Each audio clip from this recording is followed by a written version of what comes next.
start. And good day, our dear colleagues, our dear friends. And I would like to thank you, everyone who is able to be presented today in our live stream. And today I'm honored and happy to see as our invited global expert of the medical tourism and the healthcare, Mr. Paulo Moreira, who is the editor of the International Healthcare Management Journal, tailored for today, Mr.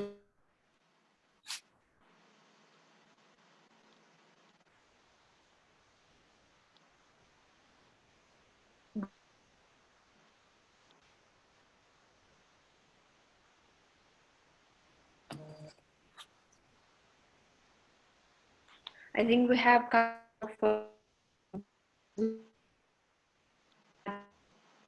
able to stabilize it.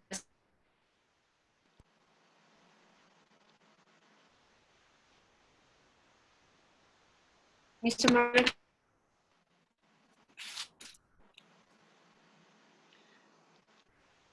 Yes, okay.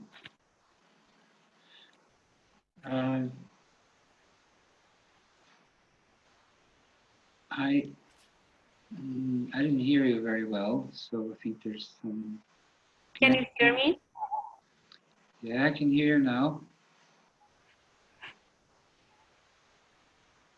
That's really nice. Okay. Have you heard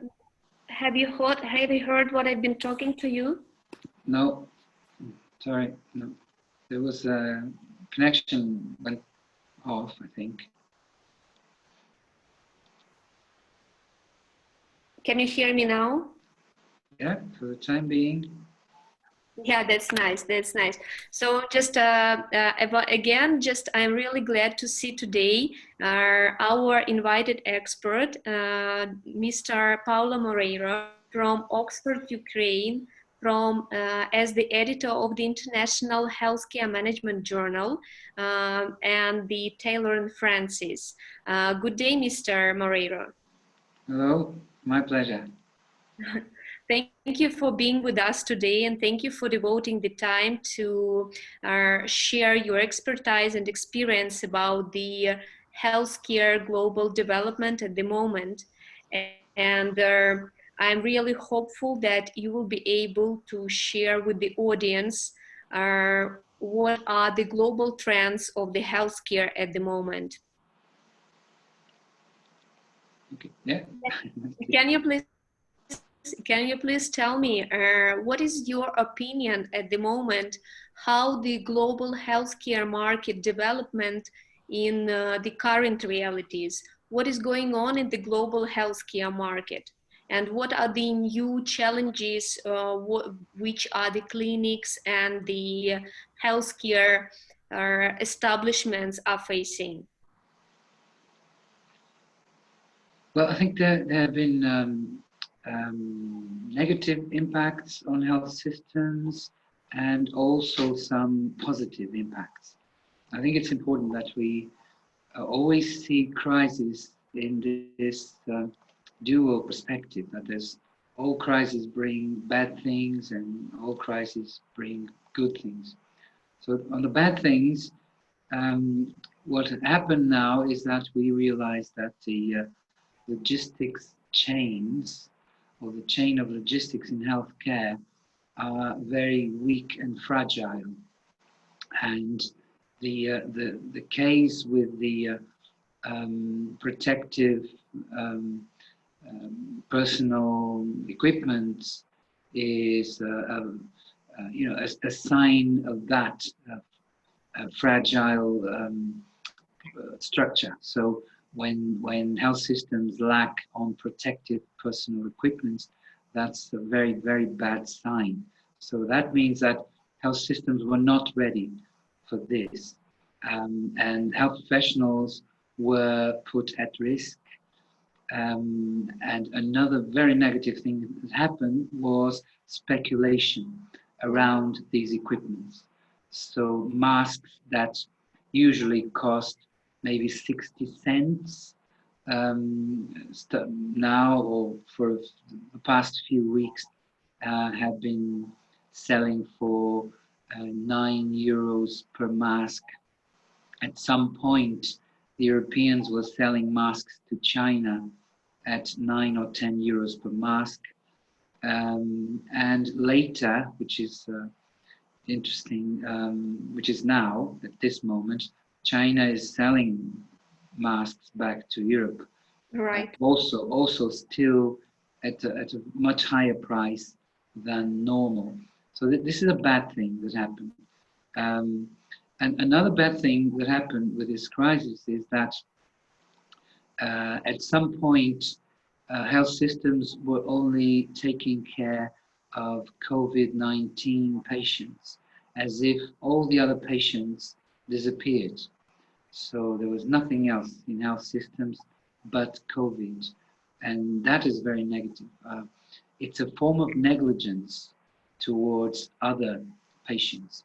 So anyone who is not a COVID-19 patient in many health systems is not important anymore.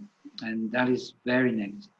And that, of course, will have very bad consequences, which we will start noticing in a few months. For now, the news is all and only about COVID.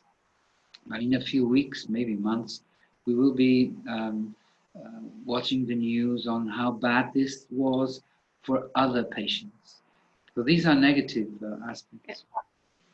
The positive aspects, there are some also. One is cooperation. So new forms of cooperation have evolved. We see that, for instance, in the pharmaceutical industry, where companies like Sanofi and Glaxo are cooperating to produce the vaccine. And that is very interesting to see. Other forms of cooperation between health systems and between healthcare organizations have also been identified. So that's one good thing. Another interesting aspect of positive aspect of this crisis was that we understand now the importance of social epidemiology. So epidemiology in the past was only and solely focusing on bioclinical data. And now we realize that there's this thing called social epidemiology. And that is interesting for us as people who work in the health system. And one third positive impact of this crisis is the new awareness of this so-called global village in health.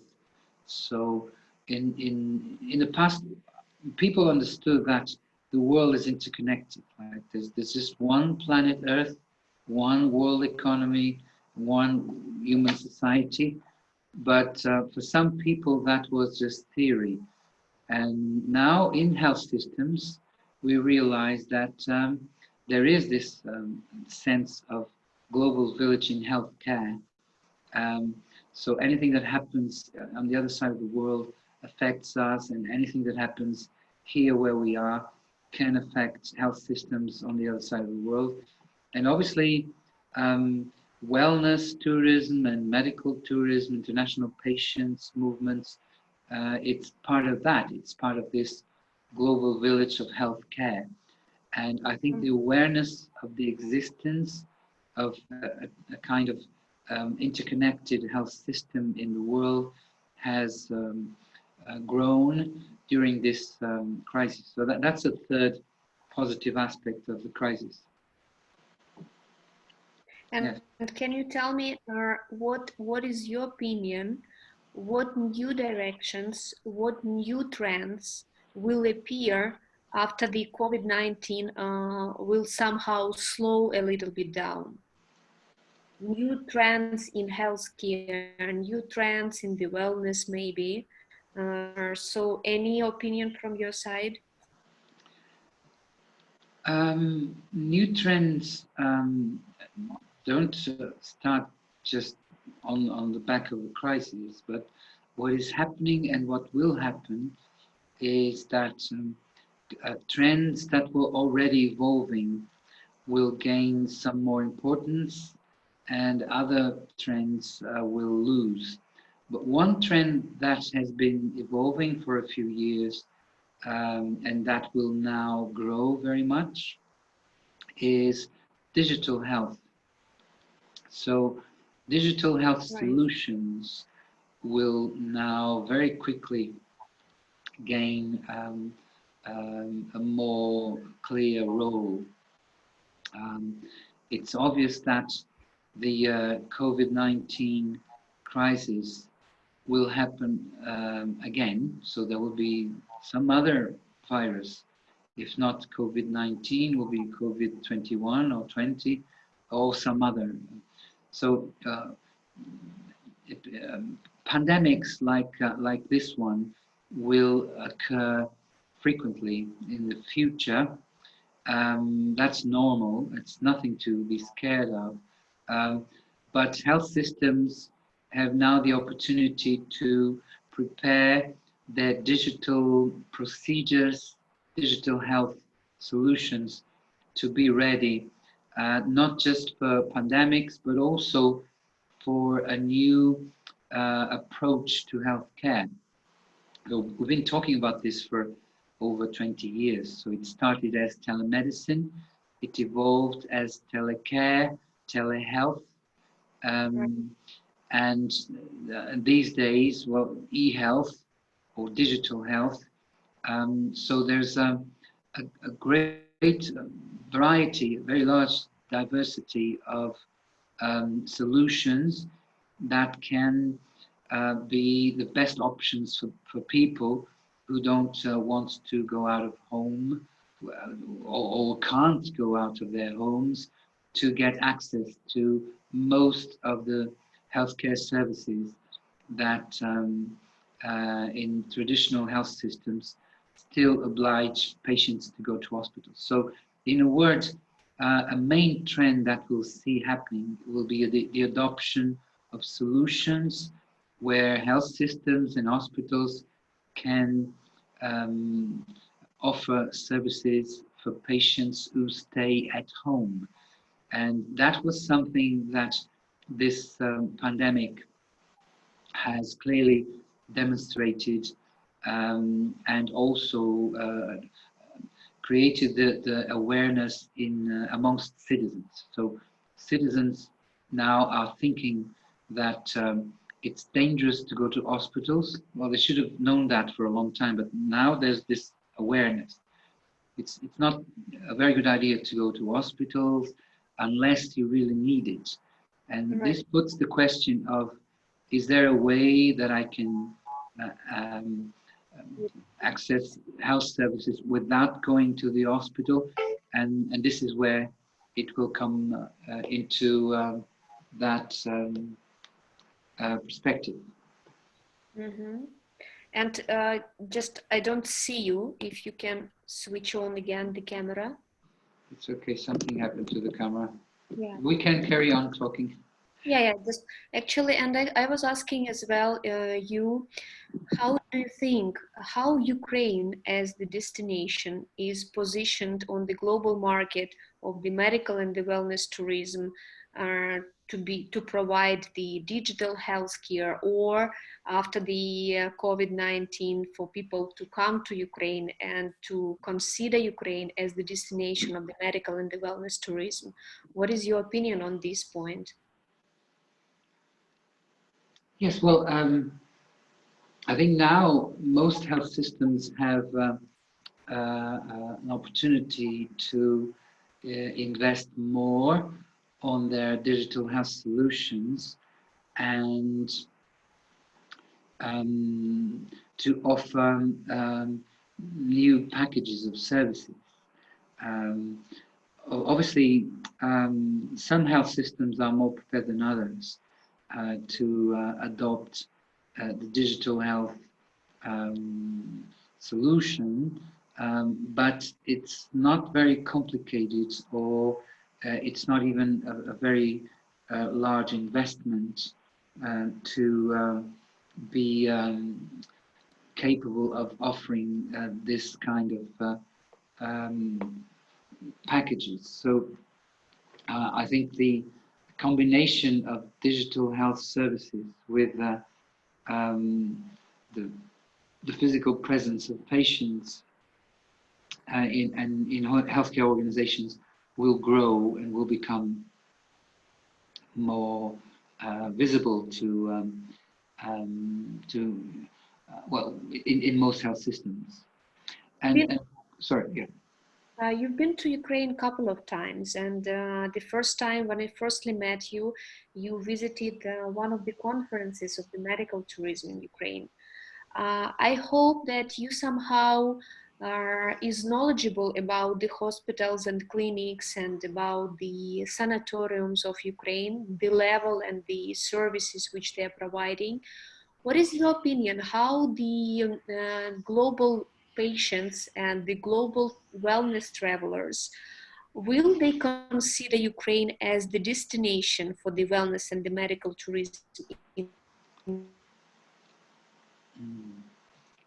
Yeah, well, I've been to Ukraine many times, not just a couple, but yeah. yeah. Well, obviously there's a lot of potential in Ukraine, not only in Kiev but in other natural nature-based regions like Odessa or a few others. So Mountains as well. yeah, yes, exactly. So there's quite a lot of potential there. The I think the main thing, like in any other country, is that there is a national strategy to combine wellness and the more traditional biomedical services and and and cooperation. So cooperation with the tourism sector, cooperation with the airlines, um, and also good cooperation with health insurance companies. And then it's a matter of targeting. So I think the Ukraine already has good experience in wellness tourism and medical tourism. So the concept of international patient is not yet fully developed. It has had well some difficulties in the past. There is anyway a large number of patients around the world and in Europe in particular that are willing to go to another country to use this type of services, namely if it's combining wellness and biomedical care. And the important thing now after this COVID crisis is to launch the campaigns and the offers. Obviously, bearing in mind that there is an economic crisis coming through, especially in Europe, it may not be a very long crisis, but it definitely will affect health systems again in negative and in positive ways.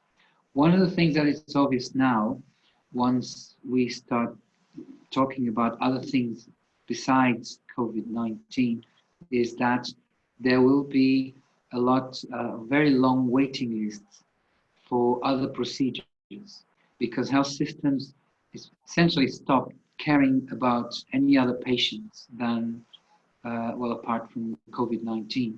And that means obviously that other patients have been waiting for their surgeries, for their care. So most European countries will now have extremely long waiting lists and waiting times for other types of procedures besides the ones associated with COVID-19, which creates the need for, again, international cooperation. Um, so naturally, another thing that's happening is the shifts in health budgets. So governments are now taking money away from other areas to put the money into COVID-19, into all sorts of things, and the next big expense will be the vaccine. So that means that, again, in other areas of care, it's likely that there will be cuts, and there will be more problems for patients to get access. There may be even longer waiting lists. So the I would say that the impact of COVID on other areas of care uh, will be diverse, but one thing is that patients will see that their access is now more difficult, and those who can are likely to look for offers in another country. And naturally, Ukraine has a number of advantages and competitive advantages to many other countries. I completely agree with you that Ukraine has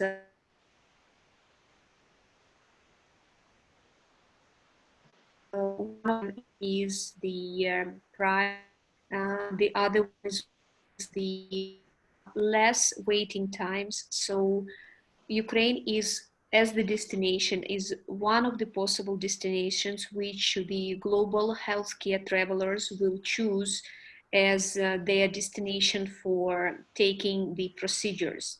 But the question is, actually it was one of the questions from our audience. What is your opinion? Will the patients travel to other countries to take the healthcare services, taking into account that it may actually damage their health and they can actually get infected by the COVID-19 while traveling? Or will they travel, or they will better prefer to stay in home country and wait a little bit more for the surgery in order to prevent the infection of the COVID?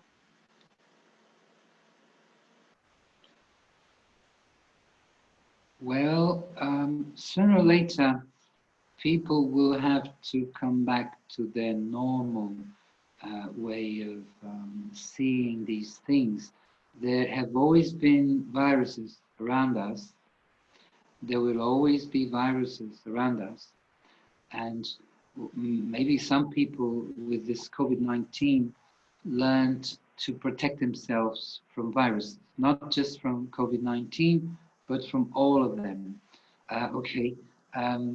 So naturally, if we go from one country to another, these days, it's likely that we come from a country where there is COVID-19 and we go to a country where there is also COVID-19. So soon we understand that this quarantine doesn't make any sense. I mean, it would make sense if you go, if a patient comes from a country where there is COVID-19, but he or she comes to a country where there is no COVID-19, then the quarantine makes sense.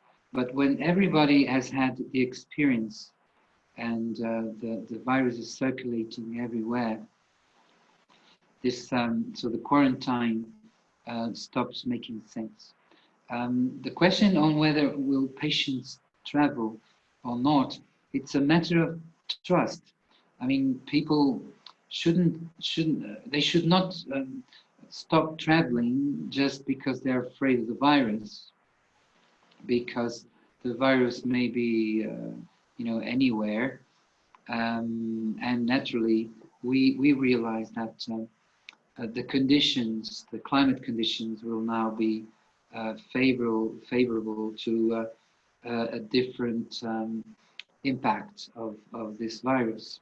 So, namely in the summer and with the heat. Um, so I also believe that the vaccine there will be vaccines ready. At the moment, there are over 100 projects of developing a vaccine around the world, and at least 8 of them are already on the clinical trial phase, which means that it's most likely that we will have a vaccine if not in August, probably in September. Obviously, these vaccines are most likely to come from China and from a couple of other countries, maybe not from the US, maybe not from other European countries. Maybe the UK can be one of those first countries to have the vaccine. But above all, people will start thinking and realizing that um, the the world has to go back to normal, and we have learned how to deal with the COVID-19, and now because there will be very long waiting times, waiting lists on most national systems. I think patients shouldn't be afraid of traveling, keeping in mind, obviously, their protective behaviors, which they should have anyway, whether there was COVID-19 or not. It's something that can be part of a sort of health literacy of citizens. Right. But what do you think in general about the medical tourism industry? Before the COVID-19 industry, it had been developing a lot, and we have lots of hospitals who are working only for the international patients. What do you think in the current realities? What will happen with the industry of the medical tourism? Well, the tourism industry as a whole is probably one of the industries that was hit harder on the COVID, together with the oil industry and a couple of others. Um, so, how will tourism recover is the first challenge, because medical tourism is part of the whole of the tourism industry. Sector, yeah. What I see currently is, for instance, some very countries that depend a lot on tourism, like Spain, Portugal, Italy, Greece, Turkey, and so on. They are cooperating, for instance, to develop a certificate for on COVID protection hotels. So there's this project of applying an international certificate so that tourists they feel higher trust on going to that hotel. So that will be a hotel that has adopted all sorts of procedures to protect their clients from COVID-19, and so they get a certificate. So, and in this way, it's a kind of trust stamp for patients. So that's a good example of how the tourism industry is trying to survive by creating conditions to regain the trust of clients. So why would people be fearful of traveling at this point? Because they may be afraid of being infected. But if they go to a hotel that has been certificate or that has been certified, that has had the certificate that they practice all the protective measures to prevent their clients from being infected, then that's a positive thing. I think it's an example that should be considered in medical tourism. So if clinics or hospitals are very dependent on international patients, then they should also be able to demonstrate that they have now changed their procedures and that they adopted the best and the most advanced procedures to protect their patients from being infected. Now, this has always been important anyway for hospitals, because we've been trying to fight hospitals' infections for the past 3 decades. And in many countries, in many health systems, the infection rate acquired in hospitals is very high. And it's not COVID-19, it's sometimes it's much worse. So the focus on healthcare management to protect patients from infections is already there. But I think for medical tourism institutions, there's the need of a new communication approach. So they need to communicate clearly that they have worked on guaranteeing that their patients will not be infected, in this case by COVID, but in fact shouldn't be infected by any other virus. So that's one way. Another way, obviously, is to move quickly to digital health services. But overall, I mean, it will be a process. So yeah. Your recommendations to Ukrainian doctors, Ukrainian clinics, Ukrainian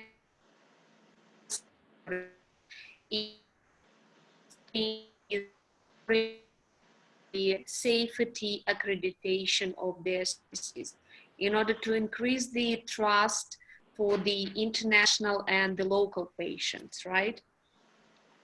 Any other recommendations for the clinics, doctors, sanatoriums of how to regain their business volume, of how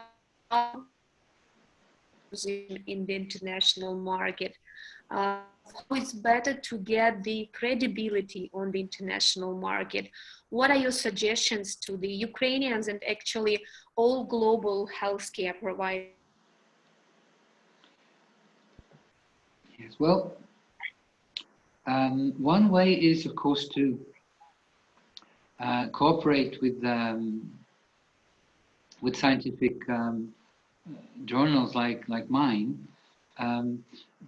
because it's important that the healthcare organizations publish case studies on their activity, on their success, on their efforts to improve quality, to improve safety, to improve efficiency, to improve satisfaction of patients.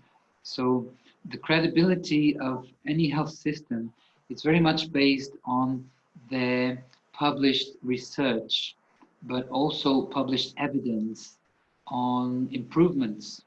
And in some countries, the managers don't value enough the importance of publishing, for instance, scientifically validated evidence of their work, but also very practical case studies on medical tourism or international patients services. So that's and obviously, ideally, that evidence should be on an international base, so an independent source. So that's always the way to create higher credibility. Another way, of course, is to establish partnerships, international partnerships.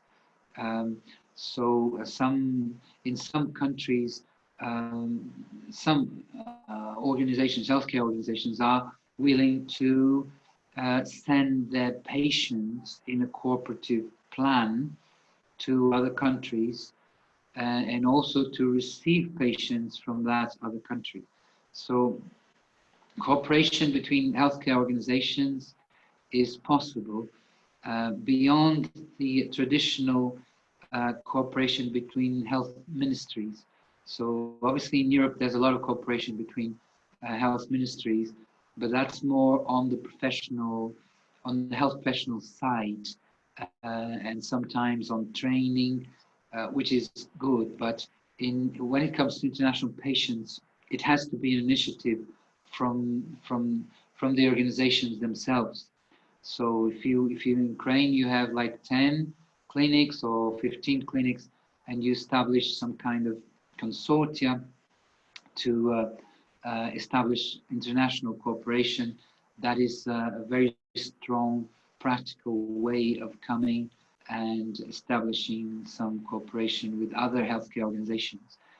Plus the fact that if you have a consortium, a cooperation between a number of clinics, it's also easier to generate evidence to publish and to publish a number of articles. So imagine if in my journal I publish like 10 case studies about clinics in the Ukraine working around international patients with very good results. That's a long-term impact because decision makers, managers around the world, they read these case studies, they read this evidence. Because as you know, in international patients, I mean, patients look themselves for solutions in other countries, but they also ask their own professionals. And if their own professionals have read about how good services are in another country, then they can recommend to their patients to go to that country and not to another country. Naturally, the process is not as simple as this, but when it comes to increasing credibility, one key aspect is communication, but bearing in mind that scientific communication is the highest credibility a health system can have. So if there are scientific papers testifying that international patients are very well treated in the Ukraine, this is the best credibility effort that can be developed by any health system. Yeah, great. Thank you, dear Paulo, for such knowledgeable and experienced advices. And thank you a lot that you devoted today this time to being with us. And also taking this opportunity, I would like to invite you to be our Medical and Wellness Tourism Council, and just to be an invited expert for our global experts. Yeah, just we will be really glad to see him with us. So just to add, you're welcome to add.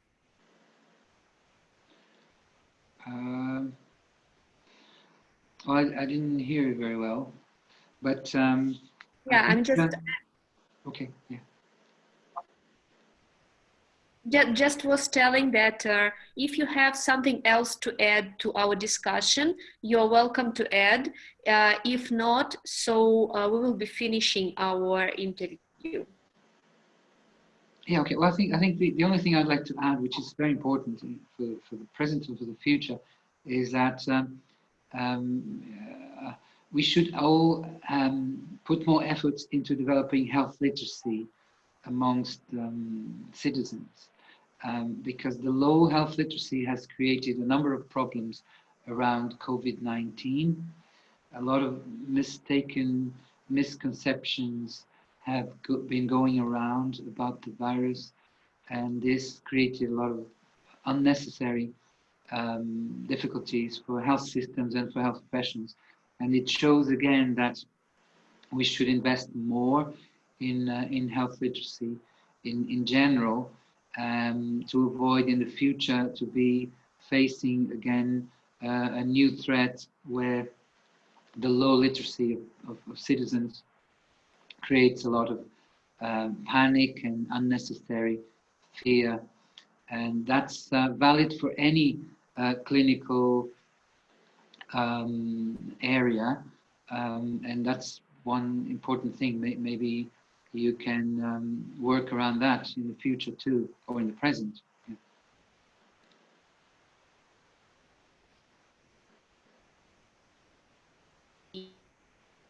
To the patients and to the clinics as well, and to assist the Ukrainian clinics and healthcare institutions, and to assist them, to help them to position their services. So, Yes. and I hope that with your help, with your presence in our council as the expert, we will be able to do a lot more things in order to position Ukraine on the international market and to attract in after the COVID-19. Yes. So thank you for being with us, and we're really hoping to see you as soon as possible in Ukraine. Yes, me too. Thank you. Okay. Have a nice day ahead. Thank you. You too. Thank you. Bye-bye.